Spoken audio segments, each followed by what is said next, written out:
Welcome to the battlefield, to the boardroom. We're on our 10-minute tactical talk today with Tom Martin, or Tommy. You like Tommy? Tommy's better. Tommy's better. All right. Well, you are here with Colonel Garth Massey and Tommy Martin, and we're talking about the side hustle that becomes the startup culture, like getting off the couch and making something new. So welcome, Tommy. Good to see you. Thank you. And you got your shirt on there. Faith defines us. So Yes. Talk to me, man, like from an idea, from an inkling, from a passion. You know what? Product. What is it? The Faith Defines Us is a Christian apparel brand, but the funny thing is I was never into clothing. I was never into apparel. It just decided that God was like, you know what, you're going to do this company. And the whole time I was a marketing consultant. I worked with big companies. I worked with small companies. I've done a lot of jobs here and there. And nothing kind of really felt right. It was always the hustle of working for someone else, always that hustle of making someone else money. So God put this idea on my head and I was like, okay, Faith Defines Us. And it just became a brand, but more than just a brand, it was like a ministry. So we go out and we've prayed with people. We talk to people. We hear people's testimonies. We are more than just a brand, which I never thought a side hustle, because, you know, and then the funny thing is God closed every door. So all my jobs dried up, all my contacting, everything dried up. And he said, focus on this. And let me tell you, it's been a wild ride. It's been intense. And some days have been harder than others, as you will know. And some days have been really awesome. But it's that hustle that you really have to have that drive and that internal drive. Because if you don't have that internal drive, it's so easy to get lazy. It's so easy just to fall into whatever the world tells you, fall into, oh my gosh, depression, fall into whatever. But as an entrepreneur, we have that drive to say, okay, I'm doing this not for just myself. I'm doing it for my family. I'm trying to do something better and make something happen. Yeah, I think you make a great point, right, about the focus. When this started, like when I started Command Ready, it was a hobby. I mean, I would find former military folks who wished that they had people working for them that were like the NCOs that we worked with in the military. And so, like, great, I have this class, I can help you out with that. We can teach a class, teach what we taught to the NCOs, they'll learn these things. And it was a hobby for about 4 years. And it wasn't until, to use your language, God shut the other doors, where I realized it will always be a hobby until I do this with intentionality, I do this with daily focus. But I think a lot of people, the way side hustles are advertised, they're advertised as like, oh, this is going to be great. You're going to make your own clip outs and put pictures up and it's going to be marvelous. And you're going to make $20,000 a second and you'll be on YouTube and everyone's going to love it. The truth is that's not how it happens. Like you might get the inspiration, but you got to grind. Like you have to want to get up and say, how do I advance this idea? Like, how do you deal with that then? Like when you started Faith Defines Us, what were the doors that closed? It's so easy to look at these success stories and it's so easy to see, oh my goodness, I can make $20,000. But like you said, the reality, it has to be a grind. And when I started, I did a lot of research. And the funny thing is, no matter how much research you do, the market will always change. So when I first started, the biggest mistake I did was like, oh, white shirts and black shirts, the two most popular shirts out there. I'm going to start the brand. I'm going to start everything with those two colors. And let me tell you, that was a costly mistake that I learned a lot from. But it's when you have those failures, you have to keep going, because the moment you stop going and the moment you stop because you failed at one little avenue, one little approach, if you stop at that, you'll never succeed as an entrepreneur. We will make mistakes and we will see failures as growth. And that's the whole point. Is I saw this as a learning opportunity, a very costly learning opportunity, but it was a learning opportunity that I think every entrepreneur in their lifetime have. We have all felt that. There's no easy solution. There's no easy, hey, here's the formula to get rich. Here's the formula to make your company successful, because it's not. We all have our own avenue and our own approach. But like one thing I do learn is from other entrepreneurs, some of the mistakes they have made, I might not make, because I've learned from them. And I think this is that whole thing, especially with this kind of a talk, we grow with each other. We get to understand, okay, this is the mistakes you fell in. How can I avoid those same mistakes if I'm ever in the same circumstances.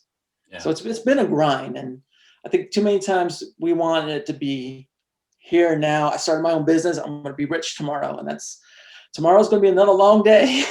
Yeah. But that's part of it too. Like, you're not trying to live your whole life in the success of one moment. Yeah. Yeah, I would love it to be, oh, poof, you're on a boat, and that'd be great. But if you didn't need the journey to get the wisdom, you wouldn't take the journey, right? You just have the wisdom already. And I think that there's honor, and there's glory, and there's joy in the struggle, and there's There and is. all that in the journey, right? And I know I've had days where I've made missteps, and I've launched programs or taken on projects that really didn't fit with what we were doing, or people who weren't willing to listen, or they wanted it to be a certain, we call it bending the map, right? Like, they want to be at this place on the map. They know they're here, but they just kind of fold the paper and bring themselves to where they wish they were. And they could be like, well, that's a depression, but it could be a stream if there was a lot of water, and there's a stream on the map. So I'm there. I'm at this, right? Well, you're lying to yourself. And entrepreneurs and people who are into startups, you can't afford to lie to yourself. You have to be Mhm. willing to accept what is real, and then Yeah. pivot from that. So now your brand, how's it doing? Where are you guys in the pivot? It's been 3 years. It's been great. COVID has really put a pause on a lot that we do. Last year, and well, not last year, but in 2019 or 2018, we actually started hitting the festivals. So we hit all the Christian festivals in California. We made good money. We had good profits. We had good streams. 2019, we had the same thing. We went with different concerts, and it was great. So before COVID, I planned out this whole United States tour, hitting every single concert. I was like, we can do this. We have inventory. So I started bulking up on the inventory, and then COVID happened. And that shut down every concert. So for us, from the standpoint, 90% of our revenue got shut down. And as an entrepreneur, that's kind of hard. As a business owner, you're like, wow, I have all this inventory. What am I going to do? So we decided to up our online. Our store has been always evolving. And this year, 2020 actually has been our best year in online sales ever. We've had our loyal customers reach out to us. Our loyal customers have been buying from us online because they miss us at the events. So it's still we're still in the growing process of getting out some of the kinks and figuring out exactly how do we up our online game, as well as how do we, navigate in the world where COVID has changed a lot. So that's kind of where we are right now. Yeah. But if you missed it, that whole thing started with, for 3 years now. Yeah. I mean, that's 3 years of putting food on the table. That's 3 years of, being able to pay your light bill, and all the terrifying things that stop us from doing a startup. 3 years of a startup doing what you're doing is a tremendous success. I mean, that puts a groundswell out there that you have a base built now online. You have a vehicle when concerts get turned back on. I mean, that's got to feel a little optimistic, because a lot of people, I think when you look at the entrepreneurial thing, you're right. There's this instant success idea. But I would tell you, 3 years of running a business, you've already beaten all the stats. You've outlasted what everyone, what is it, 80% or 70% of new startups fail within the first year. And then of the 30% or 20% that make it past the first year, another 80% or 70% drop off in the second year. So you're already in this tiny category of people who have something that people want, and that's real, and that can be purchased. Mhm. Um, that speaks volumes. Thank you. I mean, it's Mhm. it's a struggle, and I think too many times and I know we discussed this before, but I think too many times people think that they won't struggle if you own your own business. They're like, oh, I am my own boss, so therefore I can dictate whatever. But it's, as your own boss, you don't understand that you're responsible for, not only if you have employees, your responsibility for the bills, the taxes, your responsibility for so much. Like there's your plate. You think is going to be this big, and it goes to this big. And we do feel a little bit of success that we are still in the game after 3 years. I know that it's an ever-changing game, and we're definitely in a niche market, which we don't, our clothing line is for anyone. anyone who wants it. I mean, we don't really say you can't buy it, but it's for anyone. But I know our target audience is such a small market of the whole industry. And for us, the competition is fairly high because people come in new here and there, and they just take stuff that is ready online and they just run with it. And we've had our fair shares of people trying to steal from us, and they weren't even blatantly like hiding it. They actually said it on an ad that we ran. Hey, we're going to take this. And you're like, and then I comment, I'm like, hey guys, thank you for liking my stuff, but really?